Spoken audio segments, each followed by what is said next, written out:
Hey guys, welcome to Chef Grace's Place. So today I have a very special guest, my friend Oscar. Hi Grace, hi everybody. Oscar is Peruvian and he recently took me to a very good Peruvian restaurant in Fort Lauderdale called Encanto. Yes. And we try, I want to say about 6 or 8 different dishes. And this was the one that you like the most. So I figured, since you're so passionate about food, why not have you recreate the dish so people can also learn and enjoy it. It really truly is, to me, one of my favorites. So the name of this dish is spicy, I'm going to keep saying spicy cream chicken. The name of the dish is Aji de Gallina, which loosely translates into spicy cream chicken. Alright, Anita Hadida? No. Aji de Gallina. Aji de Gallina. Yeah, you said it right. There we go. Aji de Gallina. That's the name of the dish. If only trying to learn Spanish for like 10 years. Well, that's all you need to know because that's all we'll be eating today.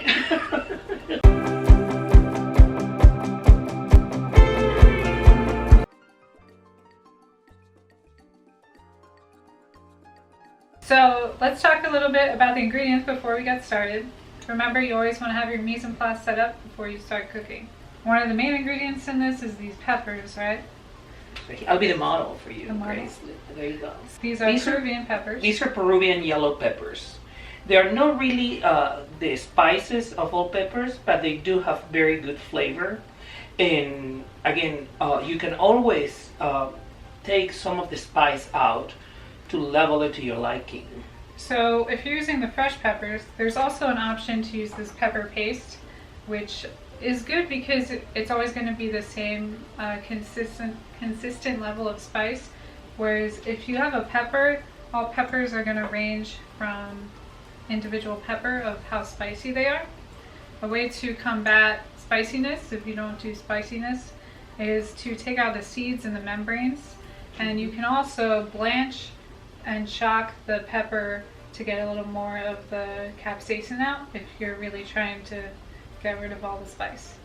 Because I find that, for instance, for my friends in the United States, when I take them to the Peruvian restaurants, they love the food, but sometimes they might find it a little too spicy. So finding ways to take some of the spice away always makes it better. Yeah, I mean, personally, I don't like things that are like, I do enjoy spice. You can handle spice. She can handle spice. I'm not one of those people who's going to do like the death nut challenge and like eat something extremely spicy, because to me, if the spice isn't there to add to the flavor, then it shouldn't be there. Yes, I feel actually the same. Like I was born in Peru and I love spicy, but when it's spicy takes over all of your senses, and then you can't really taste anything because the heat blocks your taste. You completely lost the true flavors of the dish. Yeah.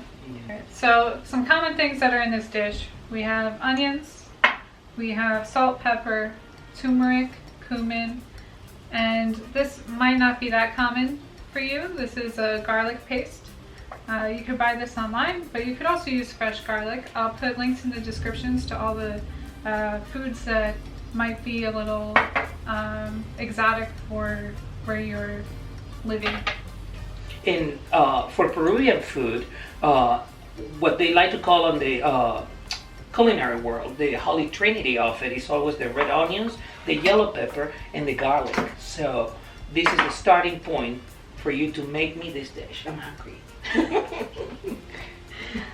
Okay, so we have our mise en place. The other thing I want to talk about in this dish is the thickening agent is going to be evaporated milk and Wonder Bread. Blended together.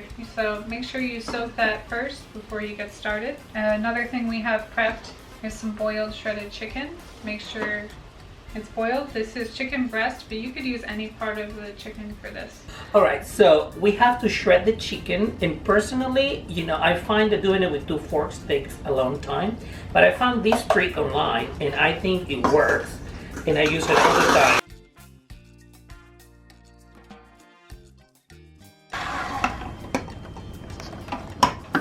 This is what I do. It looks good and there's chicken all over the place. You just can't see it.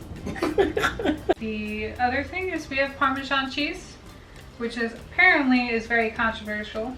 Yes, actually, funny enough, is there's a lot of chefs that do Peruvian cuisine all over the world that said that this is not an ingredient used for the dish.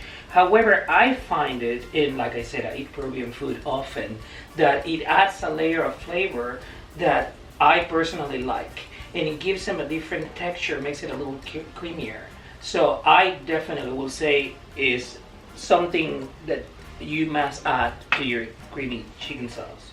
Also, traditionally, there's black olives in this, right? For garnish. For garnish? And you can garnish it anyhow you want to. Like I've seen it garnished with always a hard-boiled egg and black olives. I don't like black olives. And some restaurants usually serve it with chopped walnuts, parsley. They also put, when you shred the... Oh, the shavings? Of yes. I'm sorry, the shavings of Parmesan cheese. Okay, so I think today we'll do the Parmesan and the egg. And whatever. We have some walnuts too. We can put some chopped walnuts. Some versions of it actually have it in the sauce, right? Yes, and again, even when you go to Peru and you look at these dishes, if you look at the geography of South America, of Peru in particular, there's 3 different very, very well-defined regions: the coast, the center, and the jungle area. So the same dish could be very different in different regions. So I'm not surprised that, like I said, some people will say, oh, you add walnuts, or you don't add cheese. I assure you, the basis of the dish are the same, but within the same country, the dish changes so much. So this will be Grace's version of the Aji de Gallina. If you can say it, you can cook it. Oh, man. Last time, by the way, I was here, I had the best pasta with meat sauce I ever had. And the one thing people don't know is it takes about 6 hours to have lunch with Grace, because the sauce took 3 hours and she made the pasta from scratch. And even today, we've been here for 5 hours and I'm yet to eat something. It takes a long time to do this filming stuff, guys. Yes. All right, so without further ado, let's get cooking, huh? All right. All right, so we're gonna put in our onions, our garlic paste, our salt and pepper. We're gonna cook this until it's translucent. So sweat the onions and the garlic paste until it's translucent. And again, you could use garlic cloves chopped, because in the end, like you said, this is the one dish that there's no going wrong with it. Everything is blended. Yeah. And add in your peppers too. So it's getting blended. So the softer the better on that. Cumin. Alright, this is the cumin and the turmeric. Oh, that's a nice color. Now, I hear all these things about turmeric. What are the benefits of the turmeric? So turmeric is a cousin of ginger. So it has a lot of the same cardiovascular benefits and stuff like that. But I think a lot of that kind of stuff, they aren't good for you, but it's a lot of marketing too, just like oranges with vitamin C. What about cumin? Because I noticed, for instance, with turmeric, even if you go to Sephora, there's skincare made with turmeric, because it's a huge anti-inflammatory. I mean, it is, but it's also that's the popular anti-inflammatory of the day.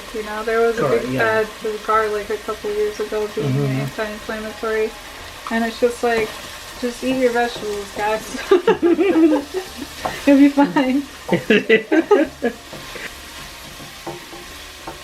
So one thing we forgot to mention is we did save a little bit of our water from cooking our chicken and our potatoes, and we're going to use that to deglaze the pan a little bit and just have a little more liquid in there for the blender to get everything all mushed up. So my veg is looking pretty soft now. I don't really want it to caramelize. So I'm going to add in my liquid now and then blend. Spoon it. Have to put it on the lid. Oscar gives me all those extra cookies. Oh god. So be careful with this. turn off the burner. You might want to put it on like not a hot burner, and just be super careful. Yeah, that's a little too. So, if you're using a stick blender like I am, you really want the liquid to go above the blender so it doesn't splatter. We don't have enough liquid in our pot, so I'm gonna add in the thickening agent now as I blend it.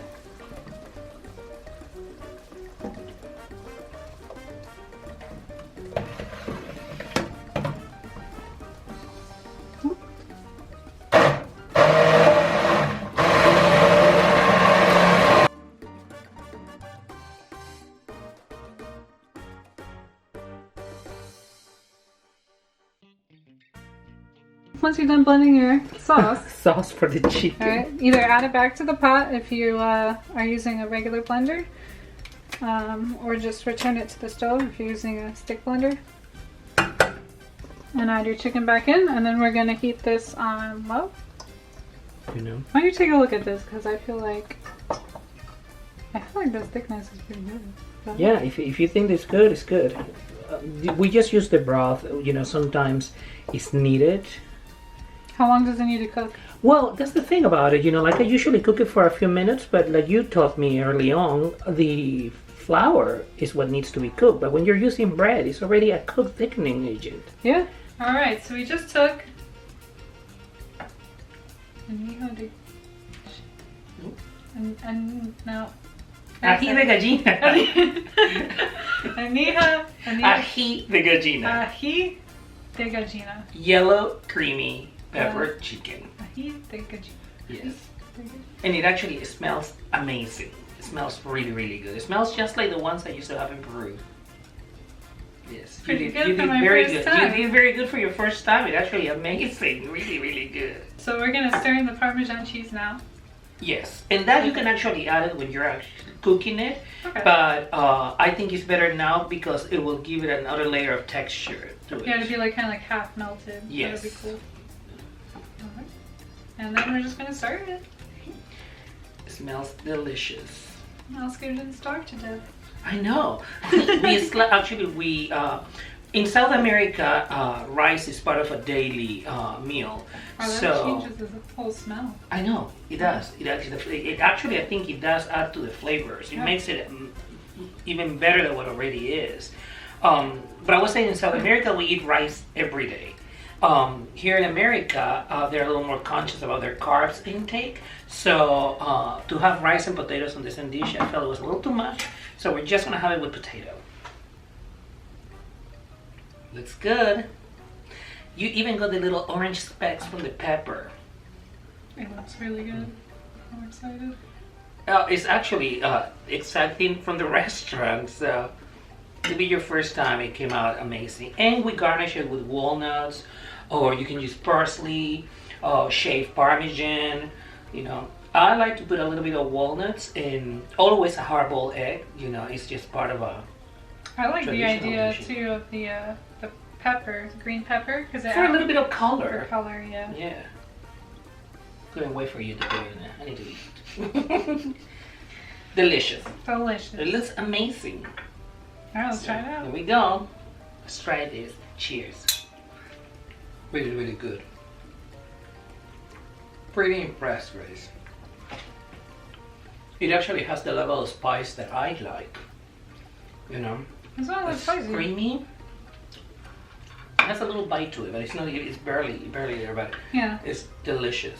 Delicious. You did good. We have to officially give her the Peruvian citizenship if she ever goes to Peru. That's the test. You know, I know this was amazing. Mm. Next is guinea pig, huh? Mm. This is good. I can't wait until you make another dish from another country. This was a 10 on 10. That's high praise That's coming pretty from good. Oscar, guys. That was pretty good. I can't stop eating. Rest of aside. Thanks for stopping by Chef Grace's place, and a big thank you to Oscar for teaching me how to say Aji de Gallina. I hope you subscribe to the channel. If you're interested in the products we use today, they'll be in links below if you don't have a Latin market near you. And I'll see you next time on Chef Grace's Place. This is really delicious. You outdid yourself. Did you find Peruvian food hard to do? No, but it's kind of like a reprogramming of like what you think because in French cooking it's very like your Holy Trinity with the theirs is kind of like mirepoix. So it's kind of celery, like carrots, and onions, correct? Yeah. So it's very translatable. But it's just like, oh, maybe this is it's cool because it's like you see where all the different influences come from. Yeah. So it's not really hard, but it's just different, I guess. You see, I was surprised when we spoke and you told me that you were interested in doing the dish. And I told you that the dish was a bread milk based dish. And I thought it was an unusual thing, but you told me that it's pretty common for yeah, cooking. I mean, when you think about it, in history, you know, bread wasn't always something that we could keep for weeks. Usually it was days. You had your daily bread. So it would get stale after like a day. And, you know, back in the day, like nothing went to waste. So it was way more common to have breadcrumbs lying around than it is now, right? Because if the bread can only last a day, you gotta figure out what else you're gonna do with it. You can do with it. So they use bread to thicken sauces all the time. And, you know, even... That was pretty interesting to me because when I do, and again, I'm not a chef, and I like to cook, but I'm not as passionate as you are. And when I cooked, I tend to use butter and flour to thicken sauces. Yeah. And that is the traditional, what I know as thickening a sauce I should use, you know? Well, it's the same exact concept because you're using gluten, basically, to thicken the sauce. And it's the only thing with the flour is you have to cook it like 20 minutes. And I recently saw on TV that baking powder can also be used as a thickener.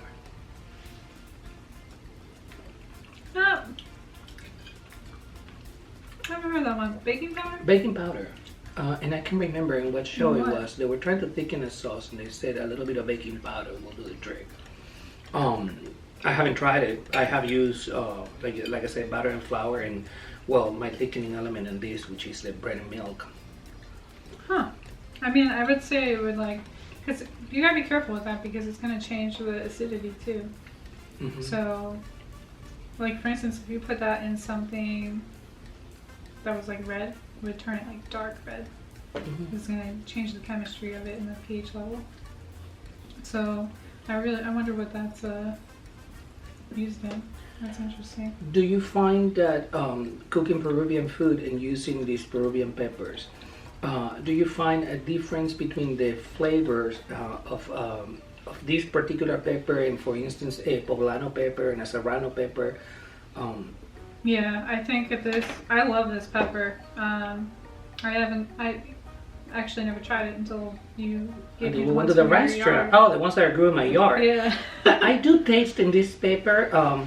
You know when you get that instant, a little bit of a heat, the heat, and then as it disappears, there's a sweetness to this pepper. And I feel like to me the heat disappears faster in this pepper than some of the other ones, and I think that's what lets you taste that like hidden sweetness. Yeah, you know, it's definitely, there's a sweetness to it, and it's not the kind of spiciness that completely numbs you to any other taste, you know.